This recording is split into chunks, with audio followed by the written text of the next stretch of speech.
Hello S ನಮಸ್ಕಾರ. ನಾನು ಶಿವಮೊಗ್ಗ ವಿರೂಪಾಕ್ಷ ಮಾತನಾಡ್ತಾ ಇದ್ದೀನಿ. ಇವಾಗ ನೀವು ರೇಷನ್ ಕಾರ್ಡ್ ಒಳಗಡೆ ನಿಮ್ಮ ಮಕ್ಕಳ ಹೆಸರನ್ನ ಮತ್ತು ಯಾರದ್ದು ಬೇರೆ ತಂದೆ ತಾಯಿ ಹೆಸರನ್ನ ಸೇರ್ಪಡೆ ಮಾಡಿದ್ದೀರಾ ಅಂತ ತಿಳ್ಕೊಳ್ಳಿ. ಇಷ್ಟು ದಿವಸ ರೇಷನ್ ಕಾರ್ಡನ್ನು ಜನ್ರೇಟ್ ಮಾಡೋದಕ್ಕೆ ಅವಕಾಶವನ್ನು ಕೊಟ್ಟಿರಲಿಲ್ಲ.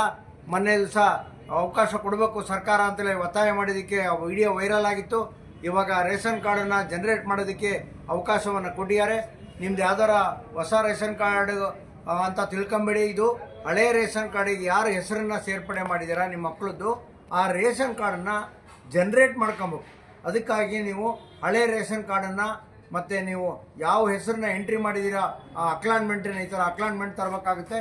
ಈ ಥರ ಅಕ್ಲಾನ್ಮೆಂಟನ್ನು ನೀವು ತಗೊಂಡು ನಮ್ಮ KSRTC ಬಸ್ ಟರ್ಮಿನಲ್ ಪಕ್ಕ ಇರ್ತಕ್ಕಂಥ SDP ಸರ್ವಿಸ್ ಸೆಂಟರಿಗೆ ನೀವು ಬನ್ನಿ.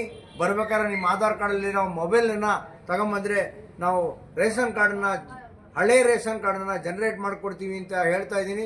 ಇದು ಹೊಸ ರೇಷನ್ ಕಾರ್ಡಿಗೆ ಅರ್ಜಿ ಅಲ್ಲ.